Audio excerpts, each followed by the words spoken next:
Assalomu alaykum. Uzumchilikka qiziqadigan bobo dehqonlar. Bugun 2026-yil 17-aprel sanasi Xorazm viloyati Bog'ot tumani o'zimizning bog'imizdan video syomka qilyapmiz. Bugungi videomiz chiqarishimizdan maqsad xomtak olish jarayonini sizlar bilan birga baham ko'rmoqchimiz. Bu videoni ko'rib o'zingizga ozgina foydali jihatlarni olsangiz, bizga like bosib, qo'llab-quvvatlashni umiddamiz. Mana bu yerga yoqqan mana bunaqa ojiz narxlarni olib tashlaymiz. Yerga yoqqan mana bunaqa ojiz narxlarni olamiz. Buni ham olib tashlaymiz, kerak yo'q.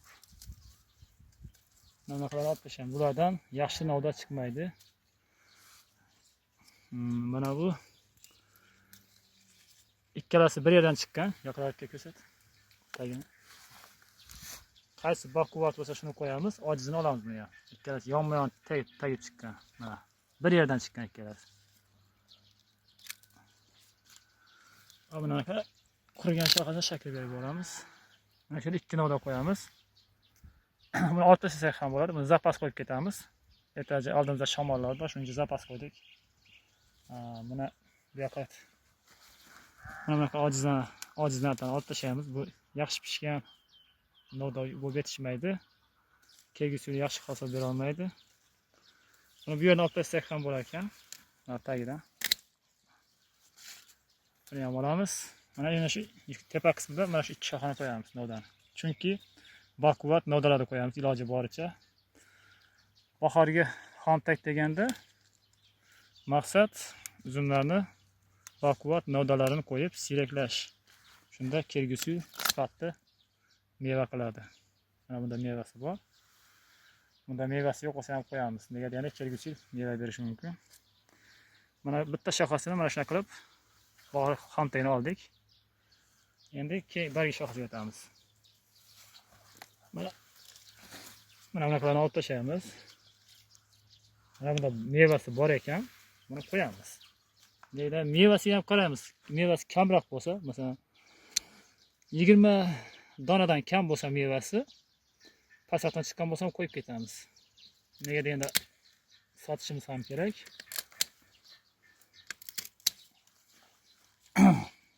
Mana bu pastdan ikkita bargi olinadi, обязательно. Har bir novdaning ikkita bargi olinadi va boshga borincha mana beshkalar yaqinlashib ketadi.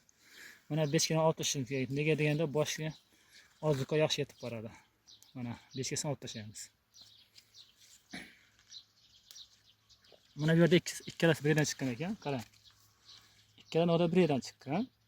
Past ikkasini olamiz. Va beshkasini ham olamiz. Boshga borincha. İkisi bir yerdan chiqqan. Buning boshi katta, yirik, mevasi yirik. Buniki mayda. Mana mayda mevani olib tashlaymiz va mana bu oldingi qurigan zangini ham qo'yib tashlaymiz. Chiroyli turadi. Har bir novdadan ikkita yaproq olinadi va bosh mevasiga borguncha beshkasi olinadi. Mana mening mevasi bo'lsa ham kichkina novda bo'lgani uchun mevasini yaxshi sifatli pishira olmaydi, shuning uchun olib tashlaymiz. Mana buning novdasi yirik qo'yamiz. Mana buni ham olamiz. Bularda meva ham yo'q, novdasi ham juda yirik emas. Buni olishga maqsad qaranglar. Bu yerdan kesdik.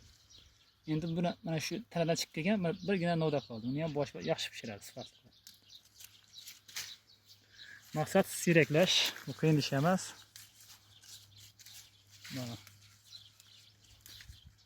bunday holat bo'ladi. Yaqinroq videoda. Mana baquvvat novda, yetilgan novda. Uning tepa qismida ikkita novda chiqqan, ojiz ikkalasi. Lekin mevasi yo'q. Mevasi bo'lsa qo'ysa bo'ladi. Mevasi yo'q bo'lsa, mana buni yaxshi yetirish uchun bu yerdan qirqib yuboramiz. Mana ikki novda yaxshi yetiradi, keyingi hosil berish uchun. Shu tarzda olinadi. Mana bu yerda qapiqlashib siyraklash maqsad. Mana bu novda ojiz novda mana. Ham olib tashlaymiz. Faqat baquvvat yirik novdalarni qo'yamiz. Yirik meva qilgan uzumlarni qo'yamiz. Buni ham olib tashlaymiz. Bu yerda buni ham bossak bo'ladi. Nega deganda mana ikkalasi juda ham yaqin qolib ketgan. Ertaga havolanish qiyin bo'lishi uchun buni ham olib tashlaymiz. Mana maqsad siyraklash. Pastga shu. Mana ikkita yaprog'ini oldik. Har bir novdadan ikkita yaproq olinadi. To mevagacha 5 kasa bo'lsa 5 kasa olinadi. 5 kasa mana buni aytyapmiz. Mana shu olinsa, 5 kasa olinsa boshga quvvat yaxshi yetib qoladi. Bo'lsa 5 ga o'sib ketib, boshga quvvat o'tirmaydi. Mana bu yerda meva qilgan, mevaga yarasha. Xorazmcha yuboryapman boshga deb. Mana shu tarzda olinadi. Bahorgi xomtak. Maqsad bahorgi xomtakni siyraklash. Qanchalik siyrak qo'yib, mevasini kamroq qo'yib, yirik novdalarni qo'ysangiz, mana bu yirik novdalarni qo'ysangiz, barchasini olib tashlab, shunchalik sifatli hosil beradi o'zimiz. Keyingi ham sifatli meva qiladi. Agar bu video sizlarga yoqqan bo'lsa, kommentariyaga o'z fikrlaringizni yozib qolding. Bizga like bosing, obuna bo'ling. Biz albatta xursand bo'lamiz.